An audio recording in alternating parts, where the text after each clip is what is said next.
Before computers were machines, they were women solving intricate mathematical problems. Then World War II started, and men decided to build computers. Despite their zeal to build the machines, they had no interest in programming them, so they left the job to the women. Women played a pivotal role in shaping the new industry. And then, in 1984, everything changed. Women exited and the men became the programmers, the software engineers, and the rock stars of the digital era.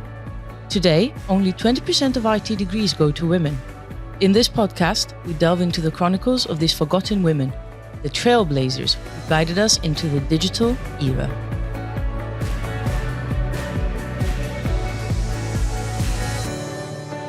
Welcome to another episode of Breaking the 20%. I'm Elena, CTO of Cocoon Creation, software engineer and geek.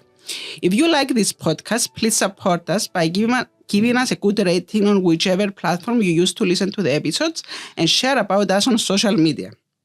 Joining us today is Demetris Skourides, the Chief Scientist for Research, Innovation and Technology in Cyprus.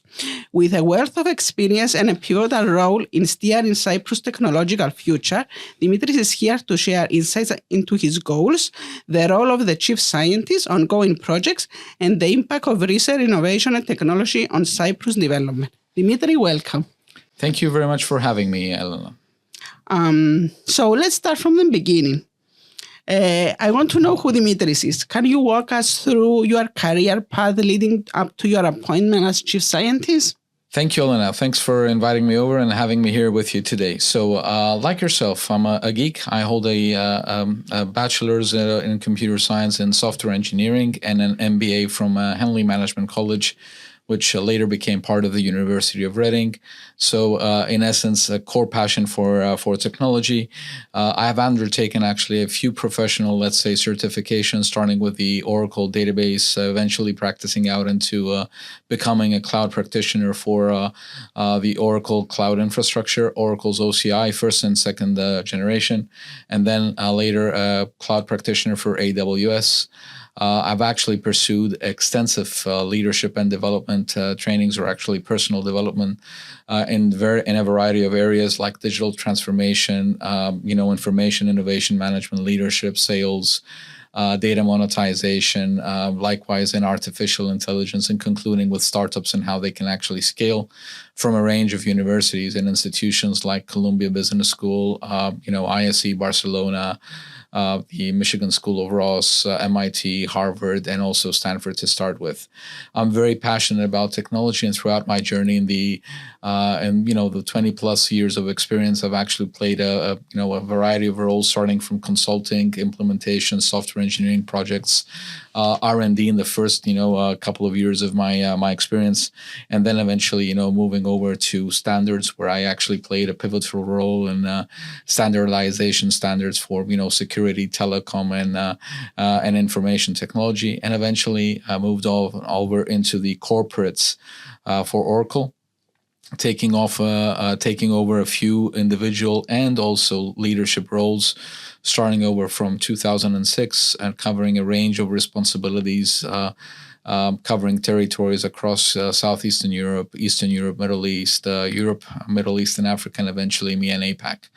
All of these, had different types of responsibilities, including channel ecosystem build-up and development, ISV adoption of technology, as we start first of all to encourage ISVs to start building solution first, traditional technologies which we called on-prem, right, and eventually over into the cloud, and then succeeding basically the role of leading the go-to-market, the cloud transformation teams, and also the ISV solution engineering teams across the three continents: Europe, Middle East, and Asia Pacific. And shortly before my arrival to Cyprus to take up the chief scientist role, I spent a very short time with Amazon, AWS specifically, as the industry strategist for the commercial unit for the global system integrators. So then eventually you are called back to Cyprus, I guess? Yes. And you accepted the role as the chief scientist. Well, yes, the role of the chief scientist for innovation, R&D, and also technology is something that I was very passionate about, particularly given my experiences across the Oracle ecosystem, where I was, instrumental to really building the 12 centers of excellence we built with our value-added distributors across, EMEA and also APAC. I think the learnings and lessons learned there, right, are going to be instrumental for me to help Cyprus, actually accelerate on the digital journey. Thank you. So you are the chairman of the Research and Innovation Foundation, but can you explain to the listener what is the foundation and what its role in promoting research, innovation, and technology? Yeah, thank you. That's a great question. So the Research Innovation Foundation is a foundation that acts as the national funding agency in Cyprus. So it's an institution that basically is entrusted with the responsibility of implementing the actual strategy that is refined or defined by the Digital Ministry of Digital Policy, Information, right, and Innovation, Research and Innovation. And there is a strategy that has been ratified just a few months ago, actually in December, that covers the journey between 2024 to 2026. RIF is the funding institution that is entrusted to actually execute that on a competitive funding level. So that's a national level programs that are competitively funded, right? And they basically are, designed to actually steer and enable and help, nurture the ecosystem to start building the right, let's say, skills, practices across. So when we talk about the typical type of programs we have, there's financial incentive programs that they're built in several categories. I think I'll elaborate further on, but we're talking about programs like the ones that we're trying to steam up or let's say excite the startups, like the pre-seeds, the seeds, the innovates, the disrupts. And then there are others that cover other areas which are pure either research ones, like, we have research in enterprise or PhD in enterprise. We have others that cover, the bridge moving over into horizon. So these are what I would call the financial instruments or the financial, let's say, programs that we have, the funding programs. And this is where a core part of the institution, actually the bigger part of the energy goes. So let me just give you an instance to understand. Between the years 2016 to date, we've actually invested more than 148 million euros in all of this ecosystem. And specifically, we have approximately 28 million euros that have actually been invested in 104 companies that have actually really focused on the innovation side of things. This has created approximately 345 jobs, which is important in us creating what we call the sustainability in the economy, right? So most people talk about R&D, but they often don't associate innovation with R&D. So here I'll just stop for a second and say that for us, right, R&D isn't just research. Yes, there's basic research or what we call field research, there's applied research, and then there's innovation. So what we try to mix between our financial instruments is making it possible for us to actually have a mix of the two in a way that we create a balanced ecosystem. And you also go all the way. Gems. And we go all the way, yes, all the way to commercialization. So just before we move on, I think between the next programmatic period we have, 2021 to 2027, we've got 150 million euros in plan, right? That we're going to be really covering areas like knowledge management, knowledge transfer, innovation, be it, for example, development and internalization. And these are actually more relevant now because there's never been a more relevant time for the Cypriot ecosystem to start externalizing all of the great work, the groundbreaking research that we're doing, and also the innovations we have.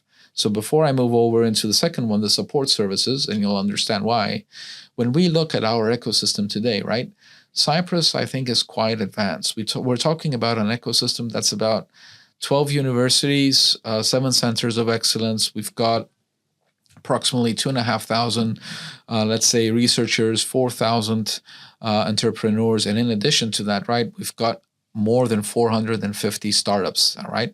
And to support all of these, we realized very, very recently that we needed to actually develop a new set of services. We call them support services that are really going to be able to give, the hand-holding or the guidance to the variety of these startups so that we can increase the rate of their success, right? I mean, it's a no-brainer. 9 out of 10 startups don't make it, right, to past their first 2 years. So what we were doing here is we've built and we have a knowledge transfer office. We call it the Central Knowledge Transfer Office, and we also have an innovation factory. The actual support service of the knowledge transfer office, besides what it does is transfer knowledge, is geared towards creating that necessary, let's say, advice or the guidance that we provide to our customers, who's the partners out there, as to what type of IP protection they need, how can they look at the patent, with their patent cover them in a specific group of products, etc., and how to actually approach licensing, etc.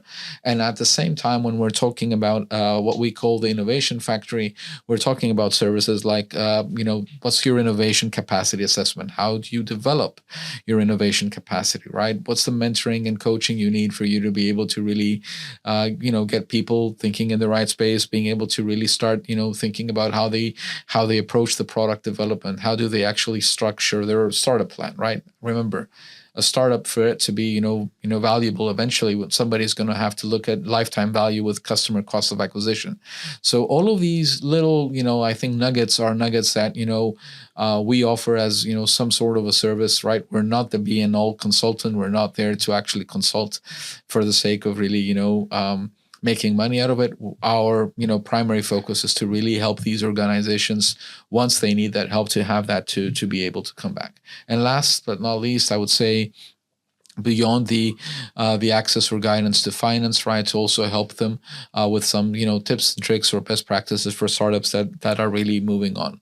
And the last piece, which I think is one of the most important ones, is the actual externalization or the internationalization factor. So what's this all about? I mean, well, many companies start thinking about an innovative idea and they think, well, we don't have that in Cyprus, right?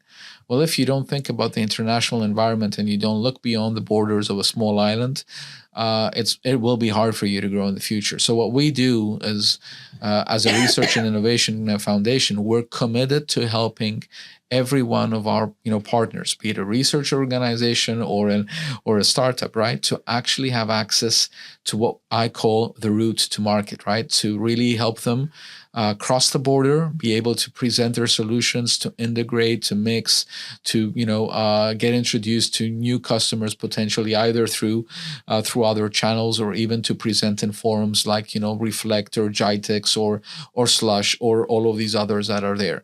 And I think one of the most important things that I'd like to say here is that Cyprus, one of the competitive advantages we have, being a very neutral country, having very good relationships, right, with other third countries out there or other countries, is the fact that we could use our embassy as a vehicle to open the market for them. And I think this is a fantastic value proposition for any startup. So in the corporate world, we always talked about the power of three, right? The synergistic power that creates, the value that can easily be captured. And we talked about the vendor or the corporate, the actual partner, and then the actual system integrator or the partner on the other side. And in this case, I strongly believe that there is a synergy there that can actually be considered as the power of three. And I would even go to a further extent, thinking about the power of the ecosystem. So I think the actual ecosystem, the actual tools we have in place through externalization or internalization, and also the vehicles to market present, I think, our customers with an unparalleled opportunity for success. Thank you. Thank you, Dimitri. So that's the foundation. What about you personally? What is the role of the chief scientist of Cyprus, and what are your responsibilities within the government? Well, the chief scientist as a role is instrumental in coordinating and supervising, I would say, the formulation for the research, innovation, and R&D technology policy, the operation, and also supporting, for example, the execution within the governance system. In addition, the chief scientist as a role is also a member that supports basically the National Board of Research Innovation, and also, provides suggestions when it comes to the strategy and the execution, also the formulation of the research and the board, right, in terms of the governance system. The chief scientist participates as a member of the board and is actually also providing suggestions when regarding the strategy and also the execution for the governance body to actually execute. In addition, the chief scientist is also responsible for the National Research of Innovation Contributors Committee, is a member of the board of the of the governance board of the Joint Research Centers of the European Union, acts basically as a member or represents Cyprus in the European Scientific Advisory Forum, and even after that acts as the ex officio, let's say, chairman to the Research Innovation Foundation Board. From the other perspective, I also wear a hat where I also act as a technology advisor to the Deputy Minister of Digital Policy, of Research, Innovation and Technology, and at the same time, the President, His Excellency, Mr. Nikos Christodoulides, in the digital transformation and the journey towards where, trying to speed up the crossing the chasm, I would say, moving from the existing, let's say, kind of services we have to a more digitized, citizen-friendly ecosystem in the world. So, during the day, you'll find me thinking about, how do I accelerate research and innovation and development across, the different industries, to thinking about the ecosystem and how I can actually bring the ecosystem and the map together, to then, switching a hat where I do think more about, digital transformation and artificial intelligence, and, what we need to be doing and thinking about, tomorrow, so that we're not too late in a few years' time, right? So these are the things that are keeping me up. So you are keeping busy. I am indeed. So you took office 4-5 months ago, right? Actually, it's been exactly 5 months ago. Okay, so what were your initial observations when you took office, and how do you assess the readiness of Cyprus in terms of research, development, and technology adoption? Well, let me first go back. I think my first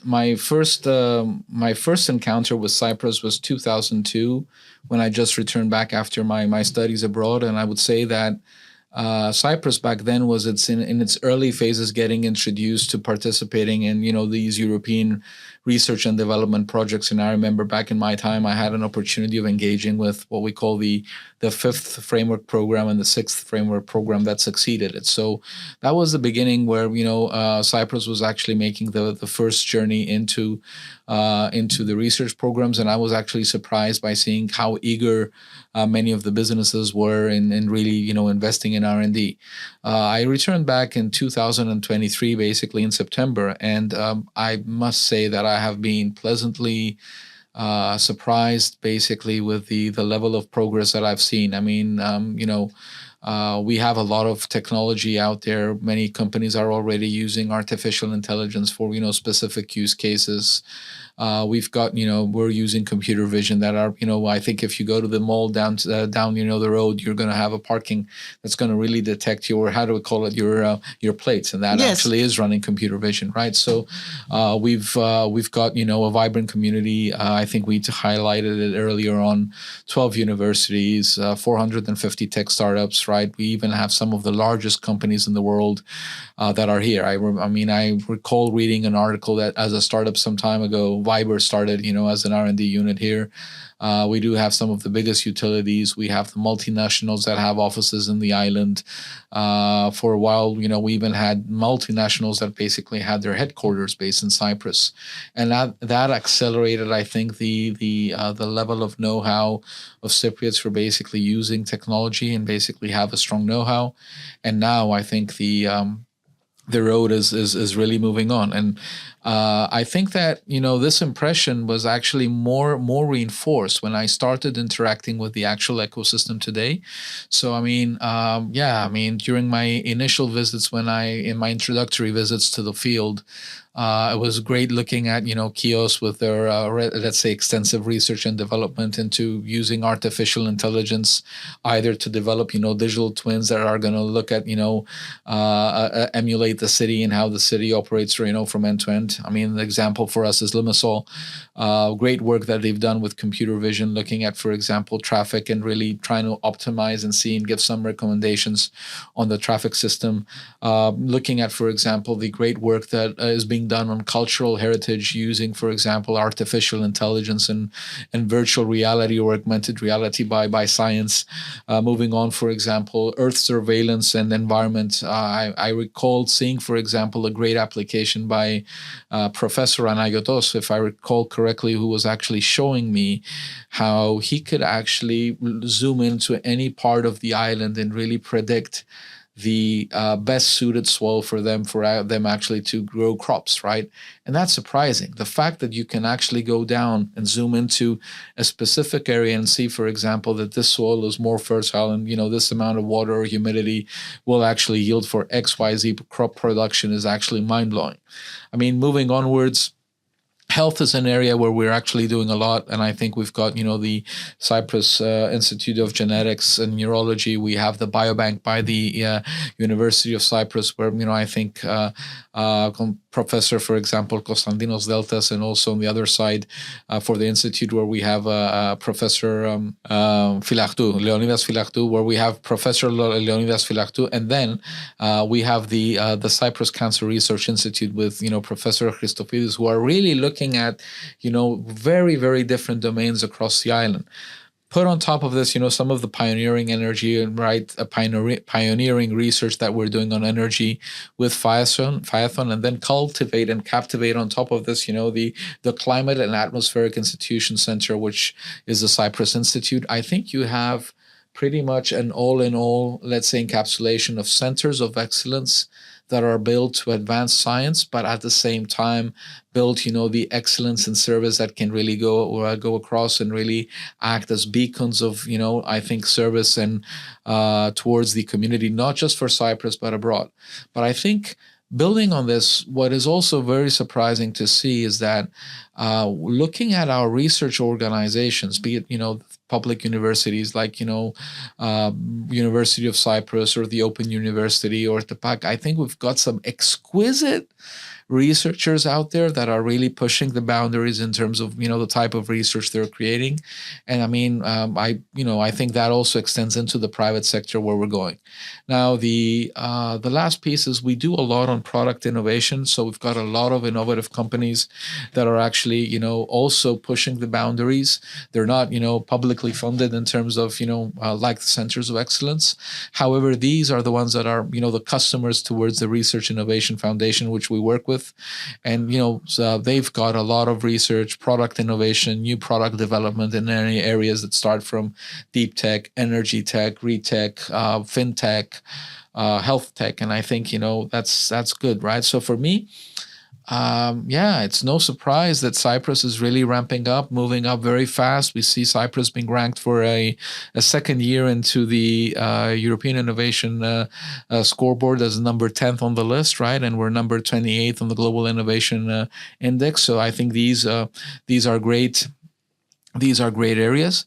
However, going back to your question about, the readiness, I think in terms of digital technologies, I think we still have a way or a road for us to really improve a bit more on the emerging technologies. So we've done a few things on blockchain, but we've got more room to innovate, to grow, right, and mature our skill set over there. I think we can do a lot more on cloud. Analytics is something that really pops up right on most of the areas that we see. I think I saw a CITEA index study that was actually facilitated and also one by IDC that showed that we're behind on analytics skills, and add to that data science and also cybersecurity. So I think there are a few areas which I would actually call the most pressing emerging areas where we can really build up, right? But if I can really conclude on, what do I see? I see a vibrant ecosystem. I see great effort from the ecosystem to really catch up, right, and scale, and we're investing. However, I see three main opportunities for us to really keep pushing and to push aggressively. Number one, I think it's really creating the boundaries or creating those conditions for the research organizations to come closer to what I call the industry and really, fuel. When we're together, we can fuel. And AI, right? I mean, just imagine how AI how using AI to simulate products, experiments, right, could actually encourage, I think, the research community or the scientific community, looking at health-related issues to really accelerate what they're doing. I mean, we all lived it when we had COVID and, the vaccines and the rate at which, for example, the pharmas moved from taking 10 years to look into a vaccine and develop it to doing it right in a record time. The second one is build excellence, not just in science, not just in research, but in technology. And I think I come across, a few smaller companies. We have ex-Googlers working in Cyprus, ex-Amazonians like myself, ex-Oracle guys, ex-Microsoft people who are here, who, really have that appetite for evangelization. I think we really need to capture that excellence and enable it in a way that is really going to help us. And the last but not least is, I think, I remember, I heard Steve Jobs actually say this at some point: product without utility is not anything, right? So of course, he developed, for example, the iPhone. And when you look at that product platform and what it can do, right, it really opened the world. So I think that for us, an opportunity to look at, more strategically is how do we move slowly from just over focusing on, basic research and advanced or applied research to also think about commercialization. And I think by doing that, we will actually create an ecosystem that will actually have a handshake: research organizations, centers of excellence, industry, let's say players. And this handshake will actually, I think, fuel and accelerate the growth in Cyprus. I mean, we've done this. There are examples that we've done this, like NIPD genetics. Exactly. But we can do even better. Well, we could use 100 more NIPD genetics, right? Or of course, or a few other Serenex and a few other companies, right? So I think that's a perfect example. So what are your priorities right now in this road? Okay.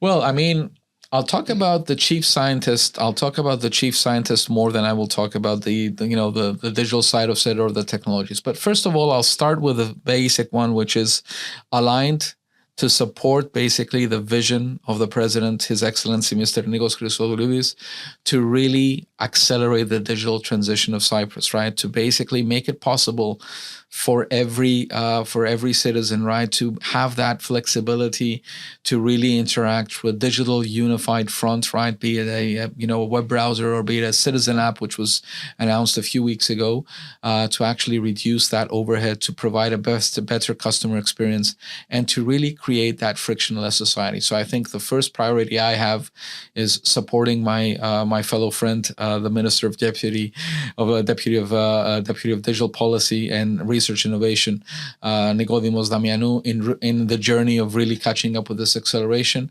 And then my other main priorities are, number one, to actually create an environment where I map, right, the whole field of science, R&D, and innovation in Cyprus. It's every day I come across, top researchers that are, doing groundbreaking research on cancer, groundbreaking research on leukemia, groundbreaking research where, you can basically just, look at somebody's eyes and you can really say if 5 years, 10 years down the road, right, that person will actually be suffering from something called, for example, dementia, right? Now, of course, somebody's going to tell us that, that's already done because we can look at the dial. Yes. But what if we could actually combine this multidisciplinary research, right, and bring together dementia, attention deficit disorder, right, and then also combine it with others and really tackle some of the pressing needs that we as Cypriots, are vulnerable to in an area, right? So being able to map what we have as researchers out there, the top groundbreaking research we're doing, be it in, more practical areas like civil, military, defense, or, for example, science is something that's groundbreaking, but being able to really put all of this ecosystem in a place where one can really find the synergies is something that is a top priority for me.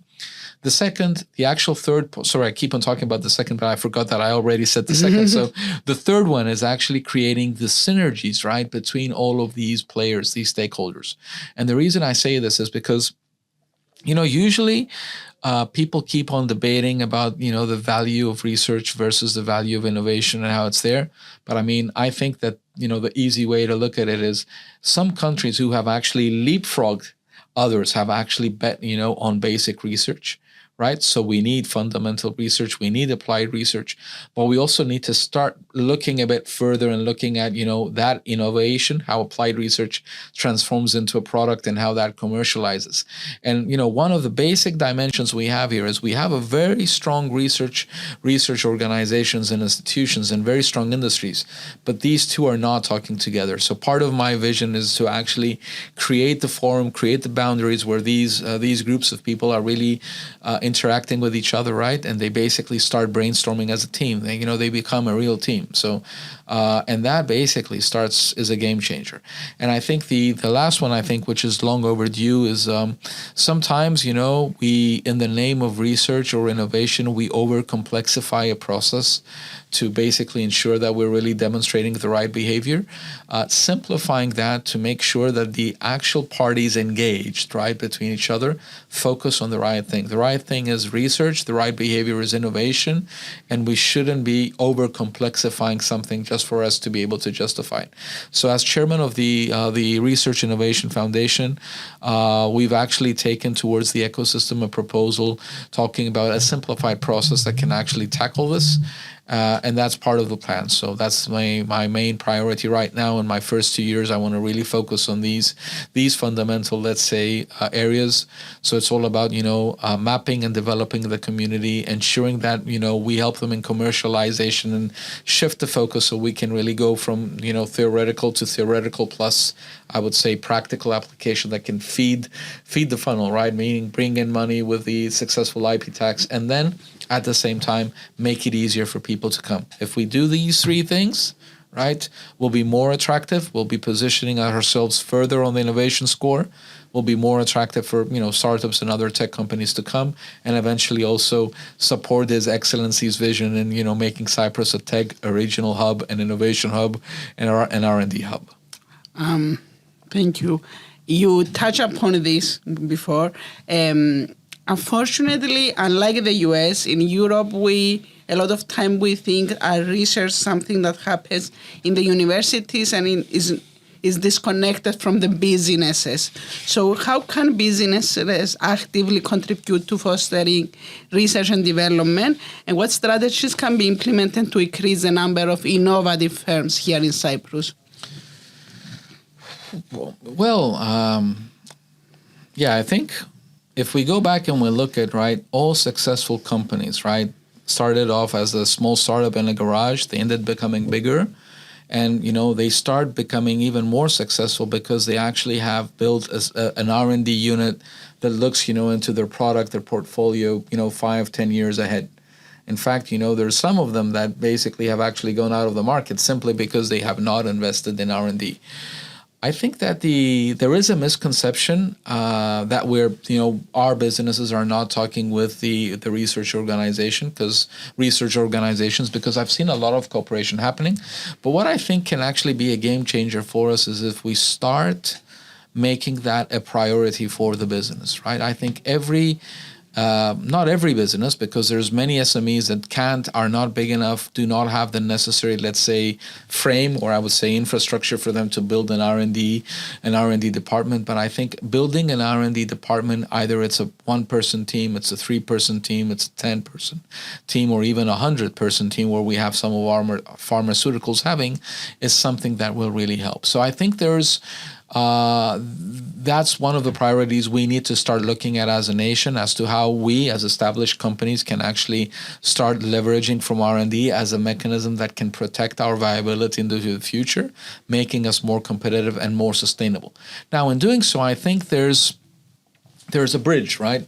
So there's a research organization on this side, and there's what I would call for example, the industry on the other side. And sometimes these two worlds feel fundamentally very disconnected, because a researcher is more, going to be looking at everything from a scientific perspective. In technology, for example, we can talk about an example like, let's take artificial intelligence, right? Who cares about, neural networks, or let's say deep learning, or let's say supervised versus unsupervised, let's say algorithms, right? Or machine learning. What people care about in the business world is, can I actually use AI to actually reduce my fraudulent claims, right? So in this case, right, There's two ways in doing it. One way is you have a company, we have a specific company, we call them insurance. An insurance company says, hey guys, right, I want to use technology to actually help me, save time, lower operational costs, create a better customer experience. I've heard that technology can do wonders for me, right? Dear University, let's say of Cyprus, Kios, or for example, Science or whoever, can you actually help me understand which part of this can actually happen? And that could actually start a project, we call it research and enterprise, right? Where basically this research can actually go into the enterprise and they can start looking at specific needs related only to the actual enterprise. At the same time, right, if there is an organization that wants to co-develop specific, let's say, solutions or specific IP, that could actually be going under a program that we call co-develop. Now, the thing here is that the very important thing here is that actually the government of Cyprus has actually taken a very bold step. There's actually a cooperation between all of these centers of excellence and a few other parties like PricewaterhouseCoopers. There's the Digital Innovation Hub, and the Digital Innovation Hub is actually a facilitation unit that can actually help an SME or a regular SME to actually start pursuing its digital transformation journey by providing those lower order advisory services. So I think we need to come to a point where businesses start thinking about R&D as a way to make them more sustainable, to help them really look at what's next, right, in their cycle. As a point of doing that, we've got several tools. We've got PhD in industry. We've got research in enterprise. We've got the co-develop program that can actually help us move across this bridge, either enterprise coming to research or research organization working with enterprise. And in the middle, this builds, tremendous capacity and potential that stays with the enterprise. And once this part here is successful at a first stage, there's other units like the Diggin Hub, right, that basically can actually help, for example, the organization start looking at how can R&D, become a mainstream part and scale up, right? So hope I answered your question. Yes, of course. So I think in the very beginning you said something about the 90%, 9 out of 10 startups going out of business. In general, startup life is, difficult. So my question is for you, first of all, do you have any advice for startups? And the second part is, what kind of help or support can the foundation provide in their journeys? Yeah, startups. I think first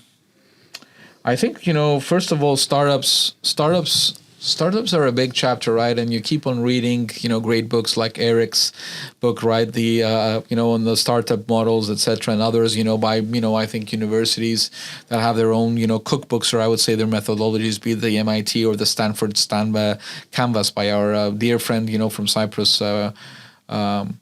So Professor Zenios. Now, what I think is important as an advice to the startups of the world is, if you have an idea and you really have looked out there and you've seen that your idea isn't there today, right? Focus relentlessly and pursue that dream, right?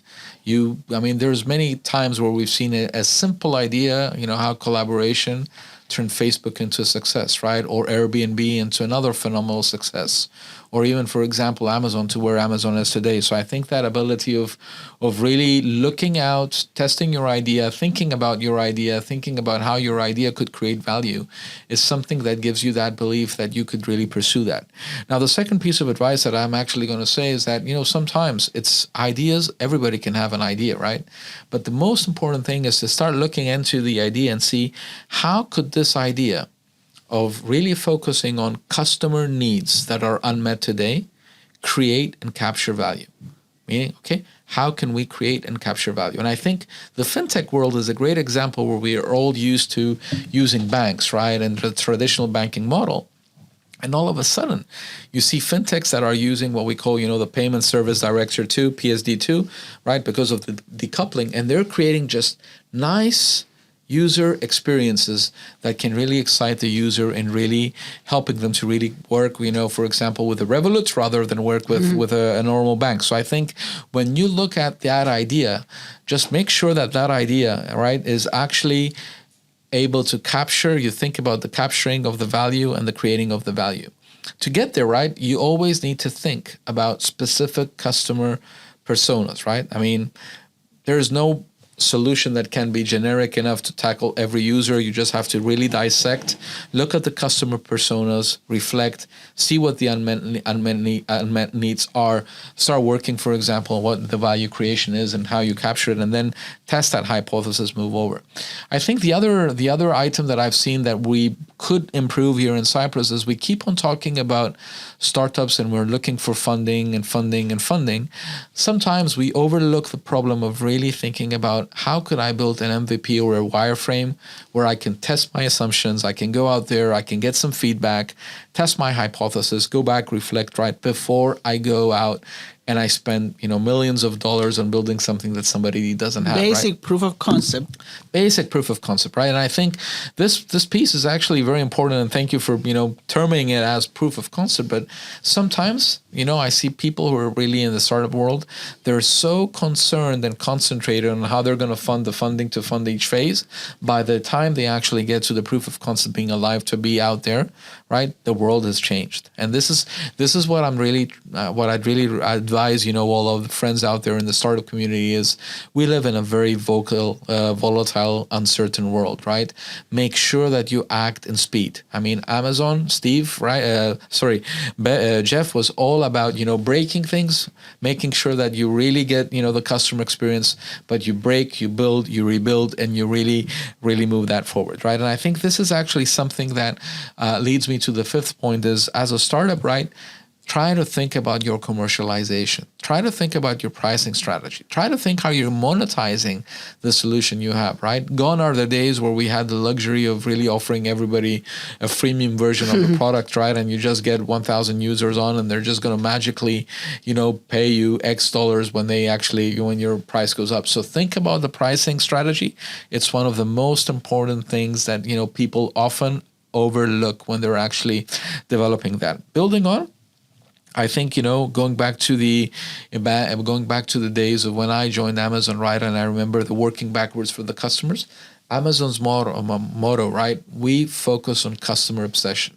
And that's great, right? Because you start looking into the future at what the customer wants and you start working backwards and to really see where you're going to start with. So if you have that in place, right, you start thinking in a different way is don't build a team today that is going to be one founder, two people coding, right? And then you expect everything to magically happen when you grow. So start thinking about your team, start thinking about what you would like the team to look at, when you're going to be serving your first 1,000 customers or your 10,000 customers, etc., and build that, so that you move forward.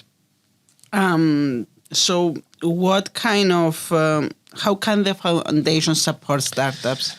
Well, I mean, at the foundation, we've got 4 programs that are actually focused on the, on supporting, I would call entrepreneurs, not just startups, right? Because we can have an entrepreneur can be someone who is a researcher who's just, found a very interesting, discovery, and he thinks that he or she could actually monetize it by building a solution, or it could be somebody who has an innovative idea.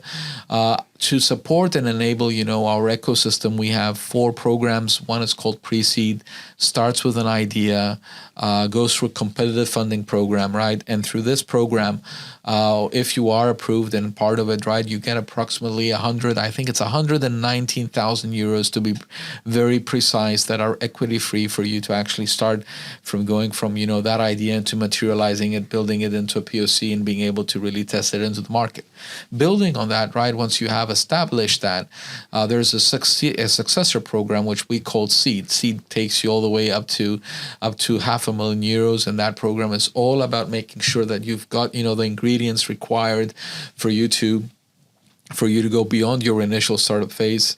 Innovate is all about, when the Innovate program goes up to 1 million euros, and it's a program that basically provides you with the tools and also, the monetary capability and instruments for you to really start building your go-to-market, right? You're thinking about how are you going to externalize, having the capacity for you to really, build an end-to-end engine, right? And of course, we've got some of the islands, I think, most innovative companies that are building robotics, right, and to teaching kids as to how to really, start getting ready for a STEM world, to pursue science, that have actually been winners in such programs. And last but not least, right, we recognize that the journey of a startup, right, doesn't end, somewhere, right? So there are companies who go beyond.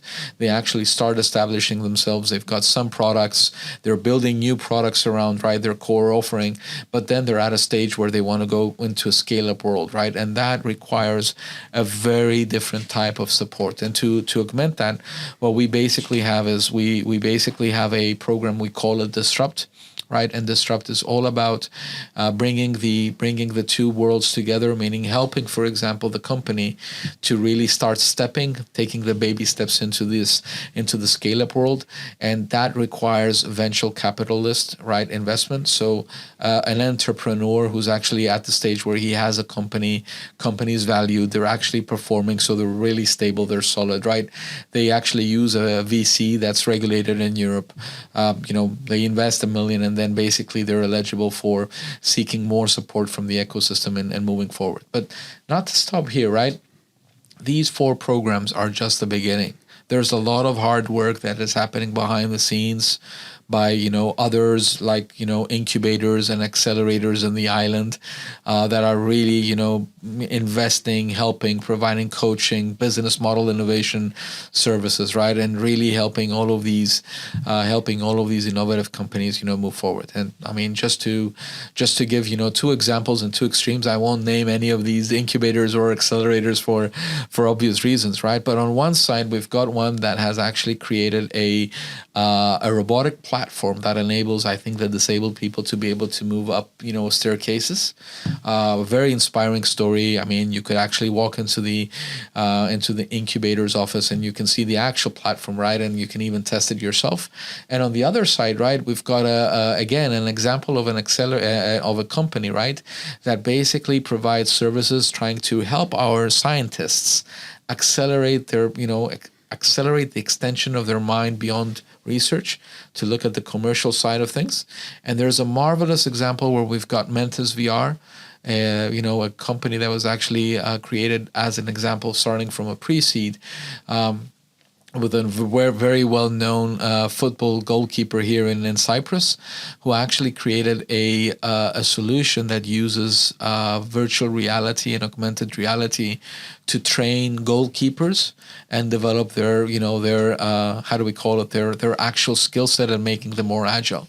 And bringing me back to the cool things that can actually happen is, I recall reading a book a few years when I was actually younger. It was, the relentless mindset, or the performance zone, or even the inner game of tennis, right? When I was actually thinking, how does Rafa or Roger Federer or, Kobe Bryant or, Michael Jordan perform in the zone? And I came across the book, The Inner Game of Tennis, right, which just explained to me. So when I was actually being introduced to the Mentis VR platform, and I put it up, right, and I had, people shooting, right, the ball towards me, and I couldn't even move my hand. I said, man, this is actually inspiring to see how VR and AR can really help a football, goalkeeper develop and simulate their reflexes so that they can become more mentally aware and prepared for what's going to be there happening in the field. And, I think going back to the initial one, innovation has no limits. Imagine that this solution that the researcher has actually moved on from groundbreaking research into an actual application can actually be moved on into the game of tennis, into volleyball, into basketball and other let's say type of activities. So I think we're there. We have a lot of supporting services from accelerators, incubators, my own organization with the Innovation Factory, and we're there to help our entire ecosystem. You already mentioned a lot of the programs that of the foundation, but would you like to maybe mention a few of the programs that are currently open? Well, yes. I mean, we've got PhD in industry, right? We have, PhD in industry is a very interesting program and a very, I think successful one. It's a program that we basically help researchers, right, go to the industry and actually work within the organization. And this way it gives an opportunity to young ladies and young men who, are very, very keen on, taking that research into the market. I think we've got, a situation where if we looked at the past, we just had, we awarded 7 contracts basically amounting to €1 million. And we had approximately, this went to 15 enterprises, creating approximately 23 full-time jobs. This was so successful that we opened a new one worth 1.75 million euros, right? So that's going to be a good one. And I think that's something that everybody should look at. We've got Disrupt, which we have a specific Disrupt call going on until I think it's the 22nd of March, right? Disrupt is something that is there for the companies that basically need that extra push for them into their scale-up world. And then, we've got a few others, right? We've got, I think, the research and enterprise. We've, the co-develop just finished. And I think there is one more that is basically the bridge to Horizon, where we're going to be having, I think, another call open up very, very soon. But I'm not going to just stop there, right? I'm going to actually say that it's research and development shouldn't just stop with the competitive funding projects we have. So just in energy alone, right? We've got approximately 10 million euros across enterprise, basically, and also the co-develop. And these are basically to enhance basically our research capabilities and our development in areas that are very aligned towards the country's national objectives, right? But I think what's also important is that going beyond co-develop, which will target, climate change and low carbon and the resilience and security, right, of energy systems and energy storage technologies, there's actually calls that are going on at a European level all the time, right? There's one that's open right now until the end of November on security. There's others, right, that are open with the Defense Fund. There's the CHIP Act, right, and all of these calls are out there. So I think for researchers and for I think scientists and innovators, it's not a matter of a shortage of funds. It's a matter of really having the passion, the persistence, the genuine intention to really push the barrier. And when I talk about push the barriers, ladies and gentlemen, I'm not just talking about R&D. I'm talking about put your time into something that is really going to break the world. Put your time into something that is going to transform Cyprus into I think the next startup nation, right, in the world. I mean, we're small, but we can really do wonders. And I'm very happy that we've got 450. I'll just say a few things. I think that robosynthetics is actually going to be a game changer for us. I think health tech is going to be another upcoming area for us. Energy tech is there, right? I think pharma tech is another. In addition, I think to, deep tech, defense, and all of these areas where we're already making strides. Thank you very much. I'm going to switch a bit the subject. So the very hot topic the past year is artificial intelligence, but I think a lot of people are struggling to understand what really AI is and how can we utilize this effectively. Would you like to, give your insight into this? Well, I mean, I think the AI, I think, has been the hot topic in the last, I think, year or so, right? And it's something that you find many people that are, worried about it, afraid of it, right? And others who are basically thinking about how it's really going to be transforming. I think that, looking at it from a very, very simplistic perspective, right? AI is all about math and statistics, right? And using algorithms in terms of machine learning to really be able to really help a machine act as a human, right? Not in terms of emotions, but in terms of decision making. So I think if I just, would like to simplify it down for the simple layman, imagine that we have, what we call supervised learning. We show a machine a million pictures, right? And we label them on the other side, and it it starts to understand that this is a cat, this is a dog, this is a car, or this is even the line that the car is moving out, or right when it's changing the lane. That's supervised learning, right? When we don't have the labeling, right, and we have the data, and we don't tell the robot or the machine how it is really going to move to one side, that's called unsupervised learning. And then we have what I would call the deep learning or the neural algorithm. So AI is here. AI is really helping us really move ahead in strides.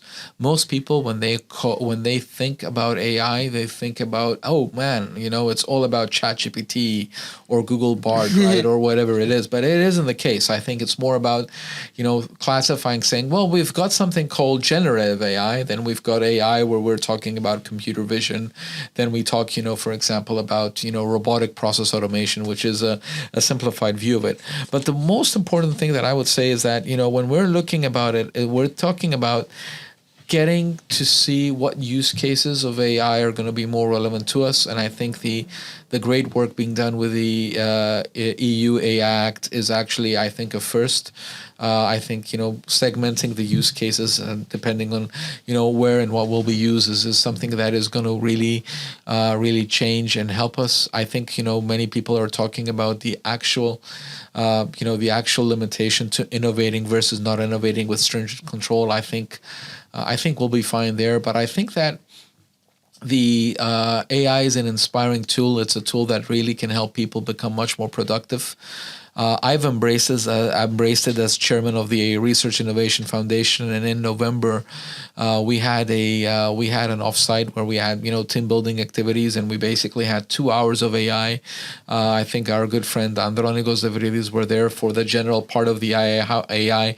How do you actually create a document, a summary, prompt engineering, a PPT, and then we had my dearest friend, the vice chairman of Neapolis, Professor Haji Christophe Savas, who actually took the organization in a deeper level. Now, think about this: 7 teams, right? 4 people each.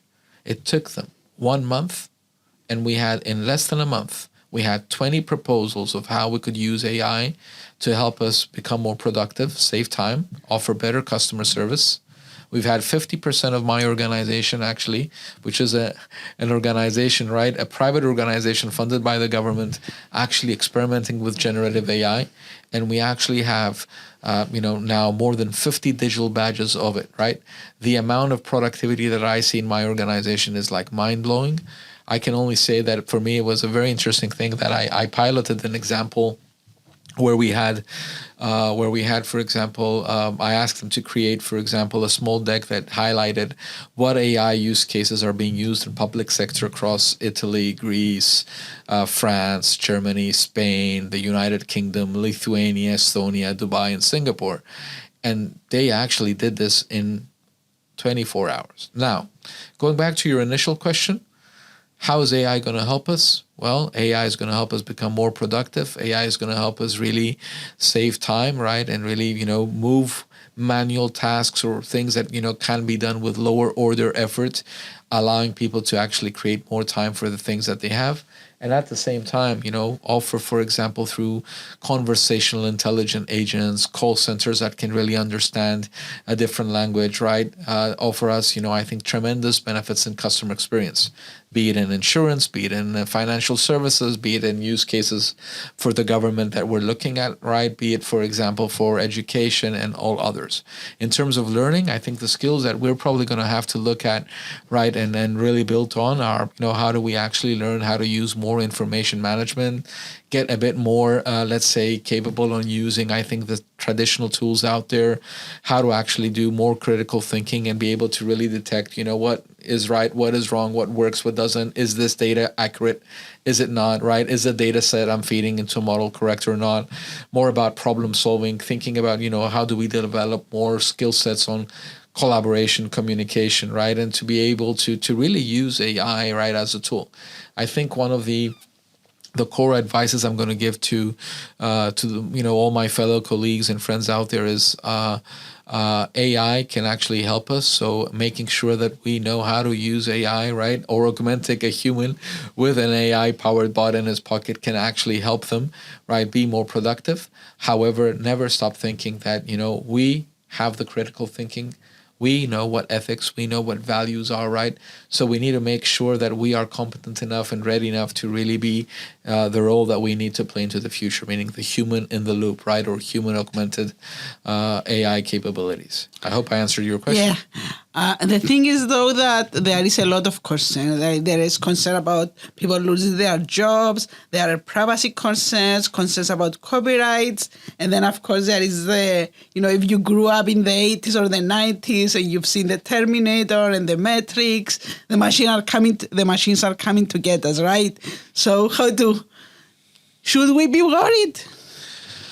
I think, no, I would say we shouldn't be worried because, first of all, as I said, the EU AI Act is a step in the right direction. I think we're doing at a government level, right? We're at the phase where we're revising the AI strategy. The first one was 2020 to 2025. We're at the phase where we're looking right now at the evolution of that. I think there's very clear guidance as to, that we want to have AI be explainable. We want to, understand how the decisions are actually taken, how, the path to that decision was made, right? So give that there. Training the models on something is something that, we are in control of. I think that the necessary precautions are there. Of course, we also need to make sure that we're not going to be using AI for unethical, let's say, use cases. So it also depends on us, on our curiosity as human beings. And I think, we've seen many things spiral out of control where we as humans have not taken, ethical decisions or having, for example, the ethics of humanity at mind. Now, I think for the working force, again, there's something that is very important that I'd like to actually say. The government is actually taking a very, very proactive stand in really helping citizens develop, I think their digital capacity and skill sets. So I think with the Deputy Minister of Research, Innovation and Digital Policy, we've got a great collaboration and we're moving forward. There's a national plan developing digital skills. We've got the redesigning of the educational system to really look at how digital tools can actually be incorporated in to really help, I think teachers and educators be empowered to be able to help children to have that skill set, right? Digital academy for citizens where, citizens can actually go onto the portal and they can actually find, what skill, what training is available. And I'll just give you an example. Take you yourself. Did you know that Anad actually provides you with the capability to go out and get the basic Azure Foundations AI training? I did, yes. You did, right? But I think a lot of people don't. Yeah, exactly. So what I'm saying is we probably need to do a bit more on really pushing all of these out, right, and making sure the ecosystem has. But I think with the techies we have, with a government that's very pro-digital, with a digital ministry that's pushing on full forces, right, and the actual national digital plan out there, with the digital academy, and I think the digital academy for citizens, my role, which is I think a very crucial role, being very involved with the AI strategy and also with the ecosystem as a sponsor. I think we have the necessary ingredients to make sure that we get people with the necessary awareness, but at the same time with the tools that they need for them to skill up. Now, let me say that, learning AI or learning edge technologies isn't a luxury that we have. It's something that we're going to have to do, just like we learn how to use a mobile, just like we had to learn how to, we're going to learn how to drive electric cars, just how we're going to, learn how to live with new technologies.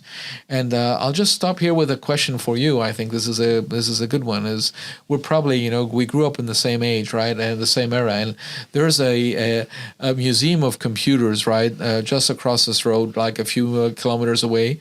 If you go, for example, there and you talk to Alexis Kofteros or Alexandros Kofteros, yes, and also, for example, my dear friend Professor Chen, right, Berkeley's Chen, you're going to see so many devices that were the Ataris and the Sinclairs and the Commodores. It's an amazing museum, right? Actually. And I mean, for us, it's. I mean, when I went there, I thought that I was, born yesterday, and I never experienced all of those machines, right?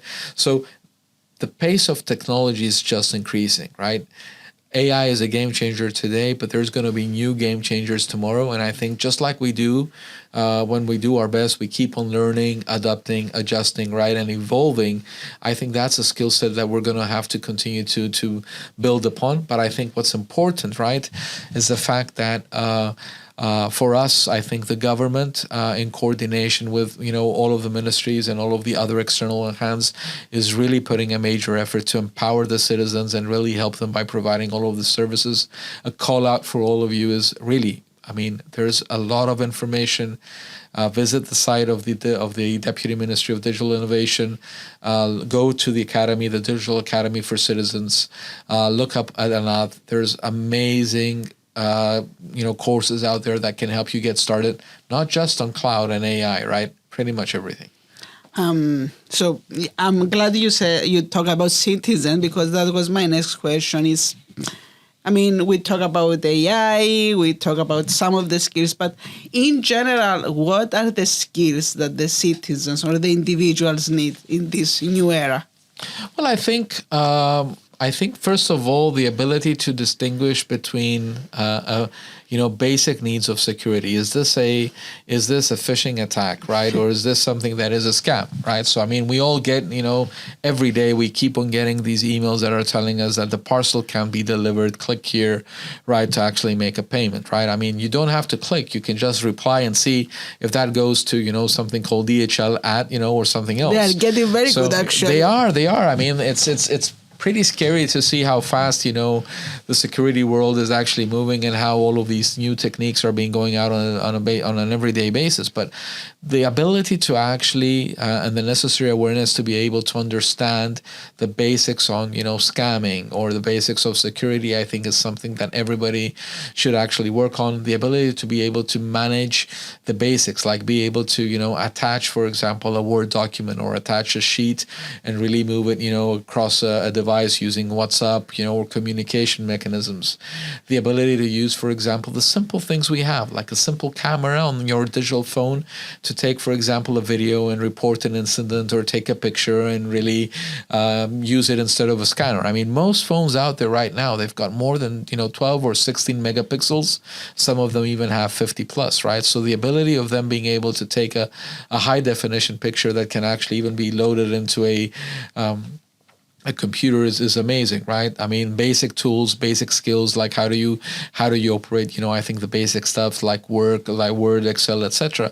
But I'm going to go even a step further. I think for a citizen, the ability to actually be able to navigate across a simple user interface, be it using a chatbot, right, or being able to ask simple questions that are clear so that, a chatbot can actually serve, or even using AI like a ChatGPT, are going to be, I think, my top skills that I would actually say. And I think we're going to get there much faster because the kids of today and the children are very technology savvy. Yeah, my daughter scares me. What is she using? Everything. She's on the iPad, and then she's showing me stuff that I don't know how to use. I can imagine, right? Using AI as a video editor, using all of these technologies. So I think the world has changed, right? And I think I'm very excited because what I'm seeing in Cyprus, and I think our commitment here is to really create and provide, at the policy level, the enablers for, the ecosystem to grow. There's a tremendous focus on innovation, R&D, and at the same time technology. Our conversations, I think, with my peers are all about how do we use technology to really help us create those superior experiences. And I think, people keep on asking me, right? I think it's the next question you probably will ask me. Maybe it's not going to be a surprise, right? Why Cyprus, right? Yeah, of course. Why Cyprus? Well, I think, Cyprus isn't just one of the most beautiful islands when it comes to the beaches. For those of you who haven't heard of us, right, we've got more than 60 blue water flag beaches. What makes us different is that we're at the crossroads, right, between Europe, Middle East, right, and Asia, Central Asia. Now, why is this very important? This is very important because if you choose to actually set up your business in Cyprus as a startup, what makes the difference is that you have access to the single EU market. you become, if you fulfill the criteria in innovation company, by default, you can actually build products that are made in Cyprus, circulated or having access to the European market, which is a very big plus. By becoming an innovation company, right, certified as an innovation company, you become eligible for you to actually, compete or be part of the ecosystem for the EU funds and the national funds, all of these great products that I talked about a few minutes ago, right? The pre-seeds, the seeds, the innovates, the disrupts, the PhD in industry, the actual co-innovation, the co-develop, etc. And, what's even more important is that Cyprus, besides the corporate tax, has a very attractive IP box tax, right? So if you're a tech company in software, for example, and you build a solution that's a subscription as a service solution, right? That's 2.5% tax when you work globally. Now, if that's not more attractive to you, we're putting in a lot of effort in really externalizing and supporting, the investments that, our startups are doing. I mean, I'm at Reflect in Saudi a few weeks down the road. I was in Slush in Helsinki, Jitex in Dubai. Then we have the Mobile World Congress. Then we have, exhibitions all around the world. And this is a platform where, in coordination with other associations like the Cyprus Chamber of Commerce or, and others, be it, for example, Take Island, or be it, for example, Cyprus Seeds, we're really connecting the dots and helping our community. And our community is everybody who starts building R&D, innovation, technology in Cyprus, right? Add to this, right, I think there is another fundamental one that is very, very important that people often overlook. Being a member of the EU family gives you access to talent that's not just local in Cyprus. I think we've got a lot of talent in the island. 12 universities, right? Yes. 2,500 researchers. You can probably walk outside and find, a researcher in a domain that you want. And I think we have more than 150 that are being graduating, for example, at a master's or a PhD level on artificial intelligence alone. So we have local talent, which is very important, but we also have access to talent that you can actually bring in without visa restrictions, right, and residency restrictions. But due to the great work that, the Deputy Ministry is doing, I think we have a great program where we have, for example, the digital nomad visas, the startup visas, the researcher visas, right? And when people actually tell me, so what? I said, teams, just think for a moment.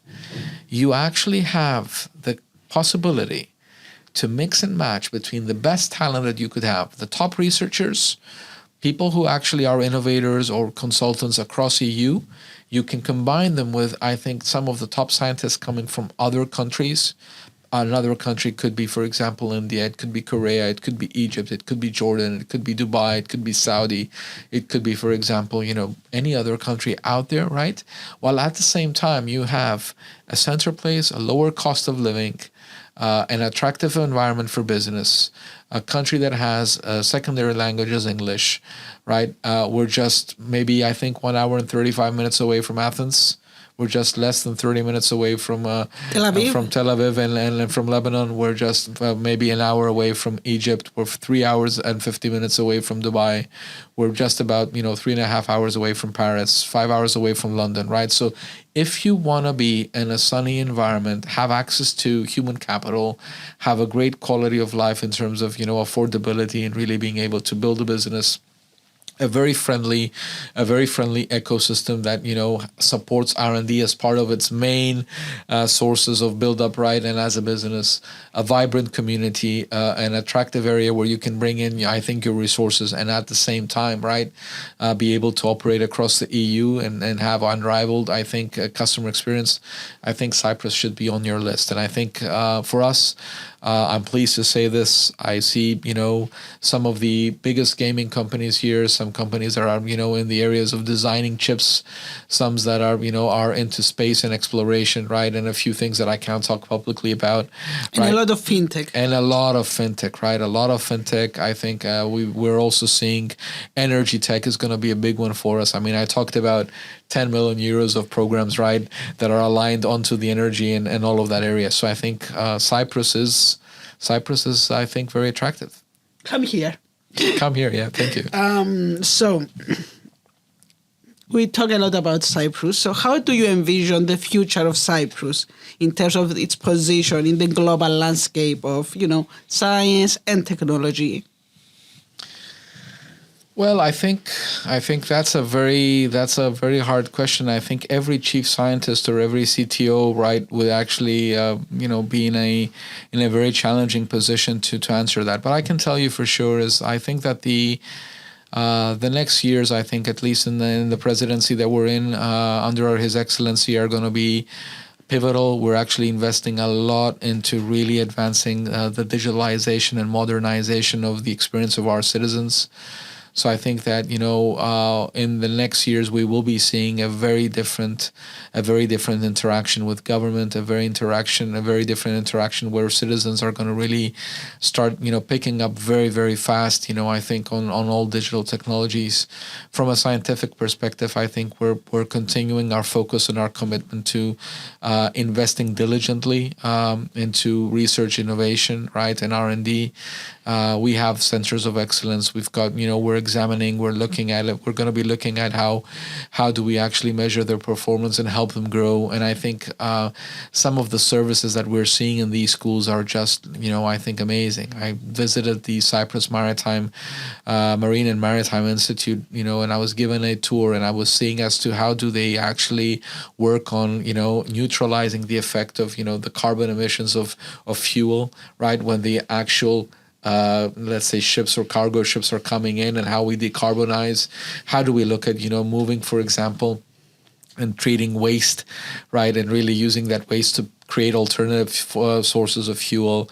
I think that our researchers are really pushing I think science and R&D to its boundaries. So I'm sitting here and saying that if you are a tremendous researcher, if you believe that you have that skill and that capability, we've got the research teams, we've got the centers of excellence, we've got I think great minds that are in the leadership position in the teams today, which are working together as a team to change it.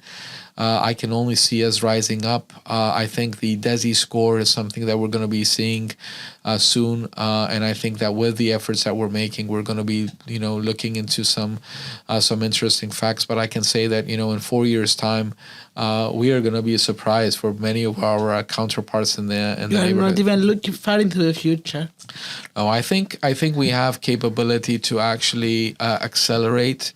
We have the human capital. We have the will. We are aligning in teams, and I'm happy to say that through my 5 months that I've been here, I've got the Cyprus Computer Society working with me. I've got CIDEA. I've got Take Island. I've got Kari, fantastic colleagues. At the deputy minister. I think the deputy minister to their president is really I think a supporter of technology, as is I think our president, His Excellency President Christodoulides. So I think we've got the will, we've got we've got the tools, we have the the researchers in place and the techies. What we need to do is make sure we have all of the building blocks and we're aligned in building them, right? And it's just like the Jenga puzzle. Just to close this interview, what advice will you give to aspiring scientists and innovators here in Cyprus that are looking to make an impact? I would actually say 3 things, right? And I would say that making an impact is just not thinking of Cyprus alone, right? So I know many researchers that are here in Cyprus that are really changing the world on a global basis, right? So be bold. Don't allow the size of the country to really deter you if you're thinking big. Right, so I think this is a great example. I think Professor Philippos Patsalis with an IPAD demonstrated this very well, and there's a few others, right, that we know. Some of them are ladies, them even well, right? Malak, for example, yes, right? A very interesting story of a researcher who was, I think young, believed in that vision of really looking at how, malware and cybersecurity could actually be enhanced, right, by creating their own version of an application and using artificial intelligence. I think there's others which I can't talk about right now because we have patents that are in progress, right? And we don't want to spoil out too much. But I think the number one advice is if you're a researcher, think big, right? That's one of the actual the actual values we have at Amazon, one of our principles, think big, right? Think big. I think the next one is always take, a proactive, collaborative path to working. I think, bringing in grants is not an easy thing. So I think collaboration, building synergies is actually, I think, something that is imminent. So I think take your time to network. Take your time to listen. I think sometimes we often fall short in listening as to what are other people doing across, right? I mean, I'll give you an example. I came across a very interesting R&D company that is actually working into, I think, health tech and also, biotech. And they're actually building, different versions of databases and data warehouses and big data engines. And I think, those are problems we've actually solved with technology a while ago, right? I mean, pretty much right now we've got open source versions of, I think Postgres and others. We've got, the cloud. We've got these technologies there as an infra. I would encourage you, right, to start thinking about the specific domain knowledge that you need, right? Instead of rebuilding, for example, something from scratch, and making sure that you work with those organizations that can really help you accelerate. Focus on where you can create the value, not recreate the value somebody else has created.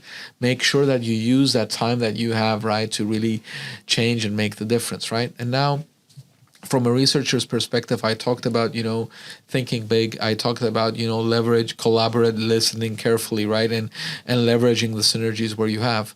I'm going to talk about, the third thing is think about the difficult problems that need to be solved. Think about the ones that can be solved. Think about the ones that you want to solve. Think about the ones that could be, national priorities for us here, because we're small in size. We're only about 900,000 people, right? But we can use all of the brain power that we have. And I think if we have our researchers thinking on topics that are, more relevant to us, I think that can provide, I think an extra area. Now, again, I know today we've talked more about tech and deep tech and technology, right? But there's a whole vibrant, I think research ecosystem in Cyprus on life sciences, right? And I don't want you to forget all of that. I think there's tremendous professors that are out there. I mean, when you actually look at, professors that have also brought ERC grants into Cyprus, you see that we're really promoting academic excellence.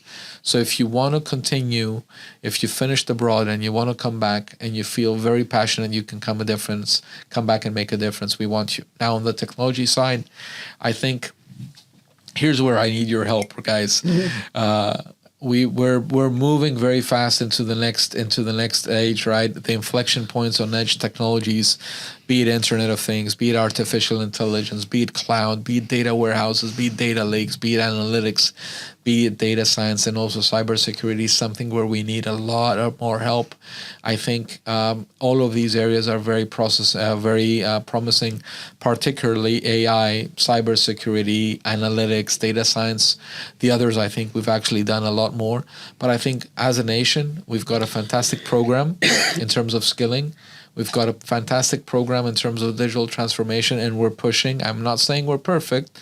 We're learning every day, and we're really looking at our whole design and how to prioritize things. But I think that all of this experience, plus the fact that we've got 450 tech startups in the island, a lot more coming in on a fast pace, right, and a vibrant community, right, just shows that there's a lot more work to be done. There's a lot of opportunity, and let me just leave you with a thought, right? The actual contribution of information technology compared to financial services or professional services is right now at almost an equal par. This is the first time in our history in Cyprus, right, where IT has actually been such a big contributor, and we're now at that inflection point. And I think with the advent of cloud, the emerging technology, the priorities of the government on digital transformation, and I think the citizen app and all of these, technology is a sure bet to go. So if you're skilled, invest more. Look out there. I think there's some great companies out in the ecosystem that are looking to hire for more people. We've got a tremendous program for the digital upskill, reskill, investing into skilling people on analytics. And the last message I'm going to give you is, if you're a mathematician, if you're a civil engineer, if you're an electrical engineer, if you're a statistician, right, or even if you're a chemical engineer, and I think a lot more other types of specializations out there, if you really are passionate, right, artificial intelligence could be a room for you to actually upskill. It can be an easy upskill. There's two versions of the world. There's one when you're actually going to have to be doing the hard stuff, the coding, right? And then there's an easier one where you can actually use no code or low code platforms, right, for AI and ML, and you can really move forward. So I think when I'm looking at the next version, for example, of the insight that our economies will be looking at, trying to find that predictive insight, or I think prescriptive insight, data science is the next evolution, and I think we could use. All of these talents can actually reskill or even specialize in on the side, right? And that will make sure that you have a much more vibrant, a much more attractive career ahead of you. And I'll stop with a simple one. I'm not going to tell you who said this, but I'm going to ask you to ask ChatGPT to figure it out for you, or Google Bard, right? We actually are looking at an economy where people who have more skills in AI will be looking at a 40% potential increase in pay, right, compared to what we see today with traditional economies. And this is not just Cyprus, right? This survey was not done for Cyprus. This is a global scale, right? So remember, with the evolution of technology, right, working remotely, offering services, right, and especially being able to really bring in customers much faster is something that actually will be a game changer. And leaving you with the two parting thoughts, right? Somebody told me once that data is the new oil. Well, I've got one for you, right? And this is the chief scientist of Cyprus sharing this with you. AI is a new form of energy. You combine the two and you can really help any business model become true. Thank you very much, Dimitri. You're welcome, Elena. Thank you for having me.